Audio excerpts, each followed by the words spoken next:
first, you have Sorry classes. They're basically unchanged as before, but they've always been extremely strong, super OP. Not exactly the most fun to verse, kind of fun on occasion to play as. Escapist, you have Sprint Burst on demand.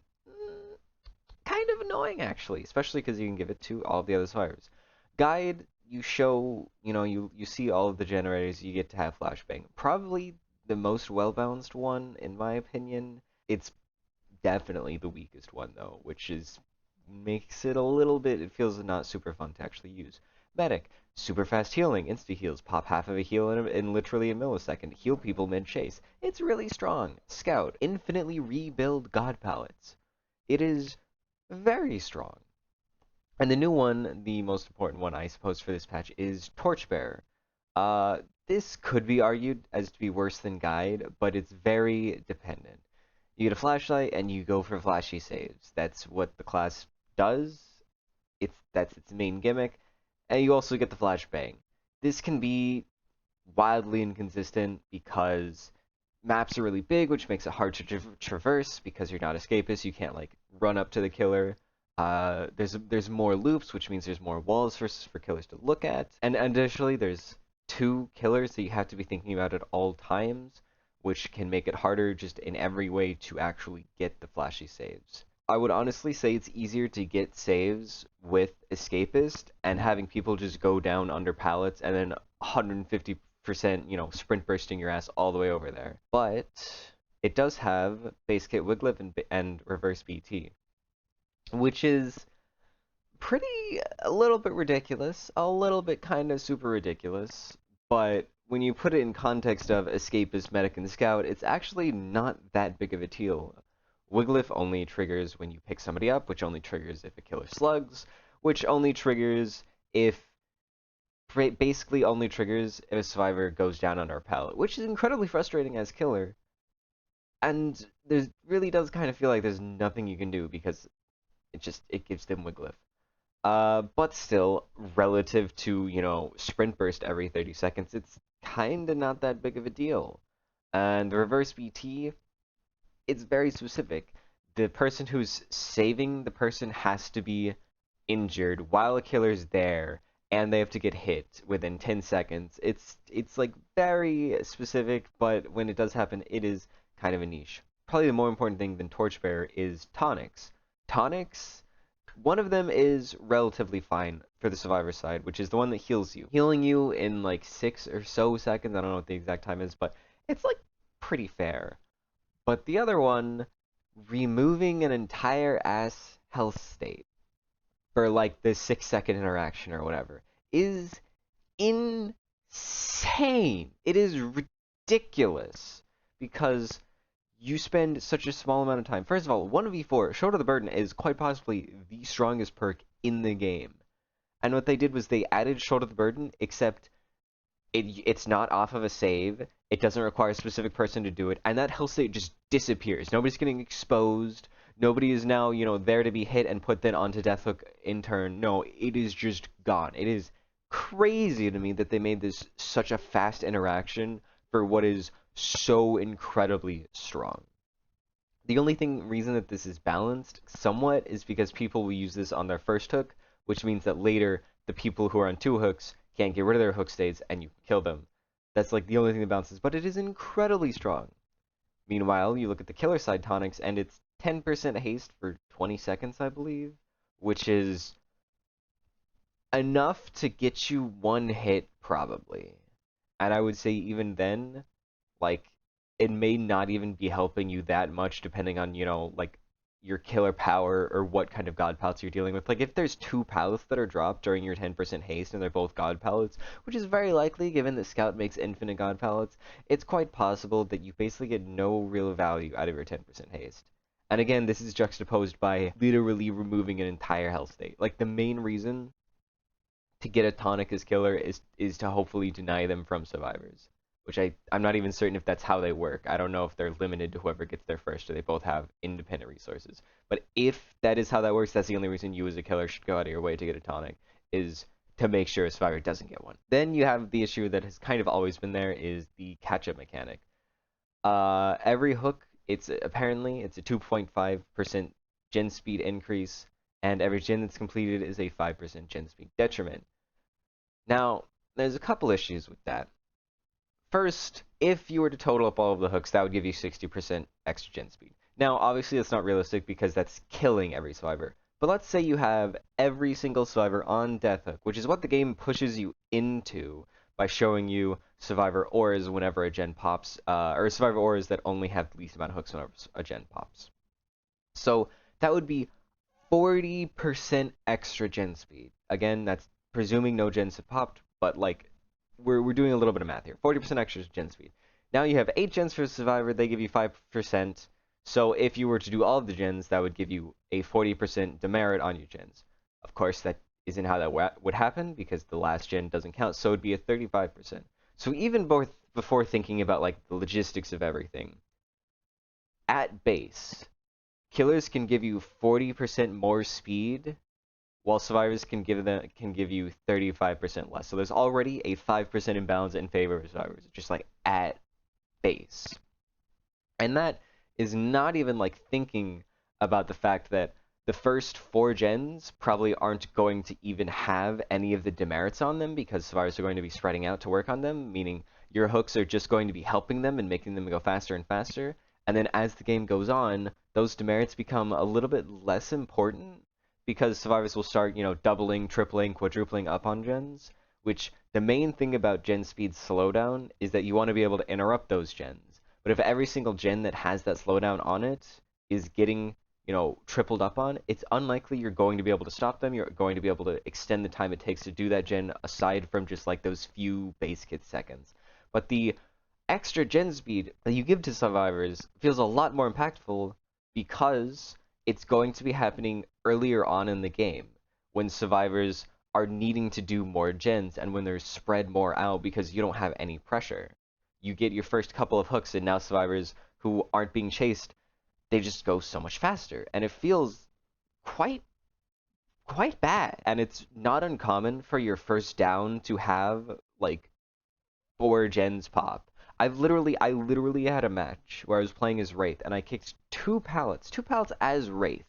I kicked 2 pallets and 4 gens popped.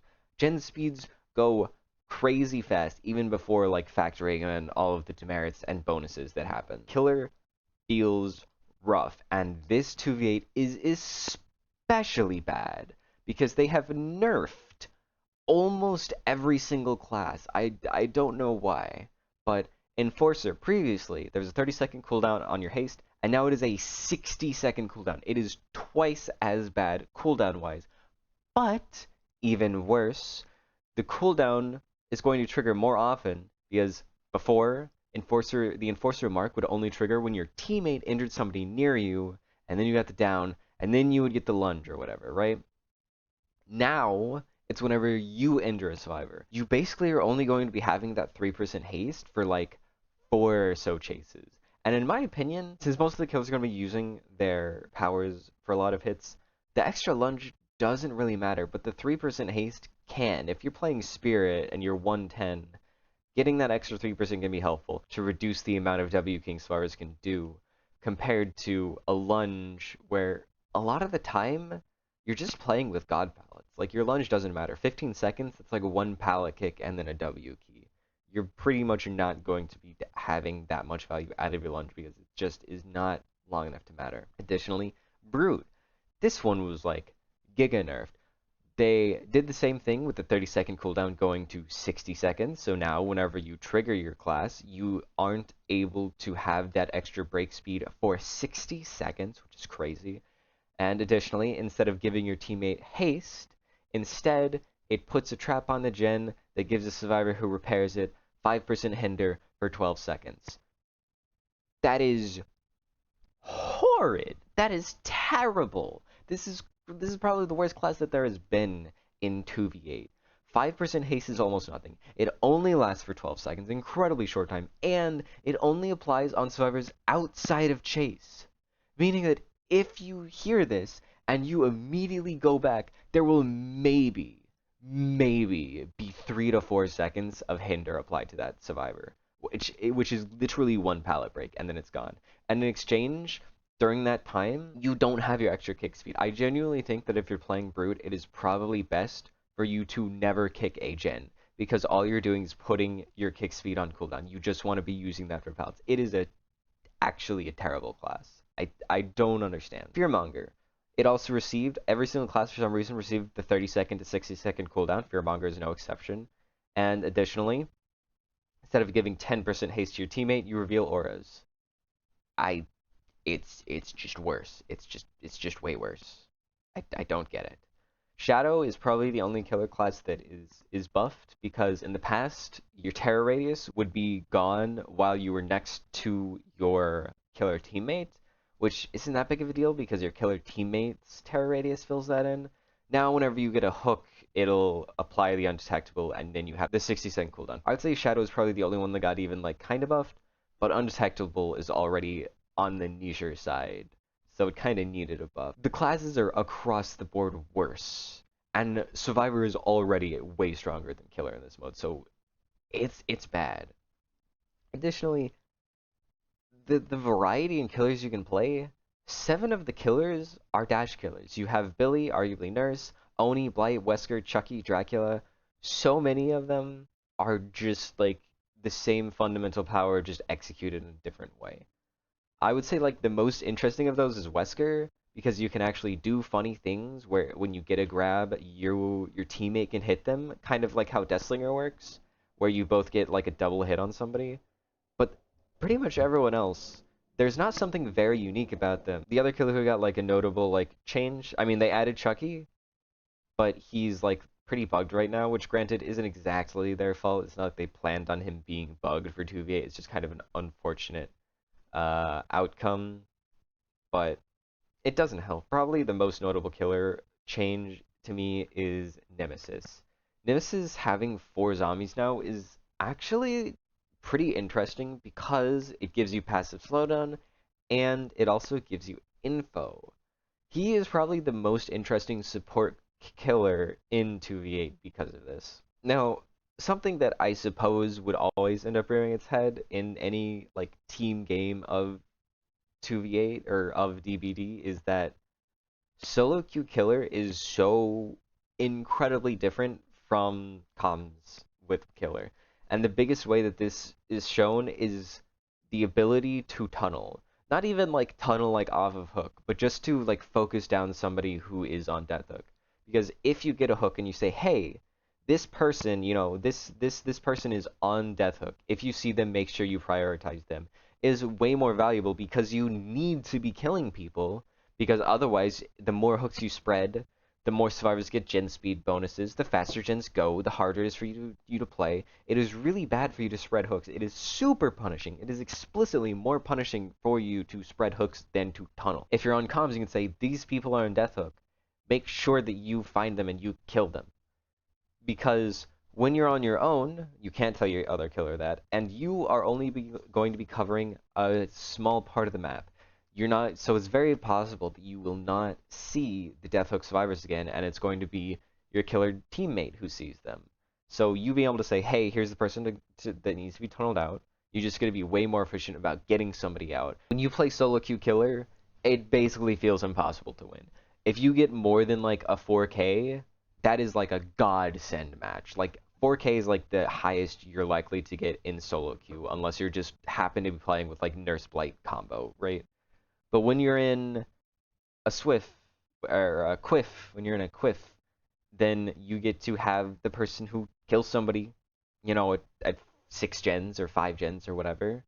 And that slowdown of having 1/8 as many teammates is far more valuable than the base kit slowdown of you spreading hooks and making gens go faster and faster and faster and faster. Final thing to talk about is just like the ever-present issue of queues.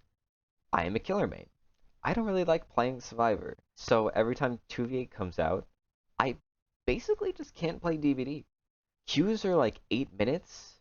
It takes a super, like for 1v4, queues are like 7 or 8 minutes. It takes so long to get into them. I'm basically not playing the game for as long as I am playing it. It is ridiculously long, and 2v8 queues are 20 minutes, and therefore I'm supposed to be playing Survivor. But again, I don't really enjoy Survivor. I find Survivor in 2v8 to not be super interesting because it's so strong.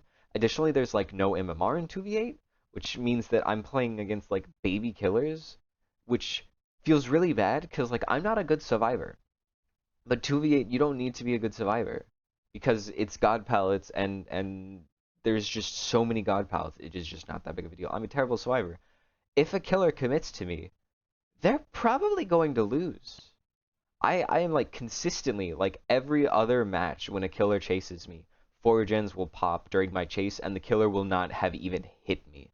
It is really bad to chase an even slightly experienced survivor, and it feels unenjoyable.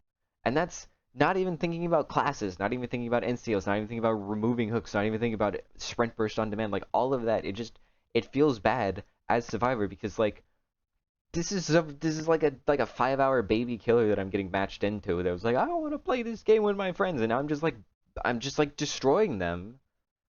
And it's just like it's not super enjoyable. And then as killer, that's two matches of things that I explicitly find unfun to play one match of killer, which solo queue killer isn't at all fun, and duos killer is fun, but like it's not as fun as duo killer would be if in like normal queues. Like it's I just the entire class system for me is not super interesting, and pretty much everything that makes 2v8 different from 1v4 is a detriment aside the fact that I can play with somebody else, but everything else is worse than 1v4 DB. So yeah, 2v8 for me, it's not a fun time. There's a bunch of like very obvious flaws. They've been making it more and more and more survivor sided, which I think in theory was supposed to help queue times. In practice, it has done nothing because very simply, 2v8 is the only time you can duo as a killer. It's the only time you get that. So everybody wants to go and play that. I just think that there's no way for them to buff Survivor enough to make queue times not horrid. It just there's no fixing it. All of the fixes that they have implemented has just made 2v8 killer feel worse and worse and worse. So honestly, at this point, I would rather them just try and make it normally balanced than giving more and more survivor buffs because it is just making it so that the 20-minute wait to actually play killer feels worse because killer feels worse. So yeah, 2v8, not a big fan.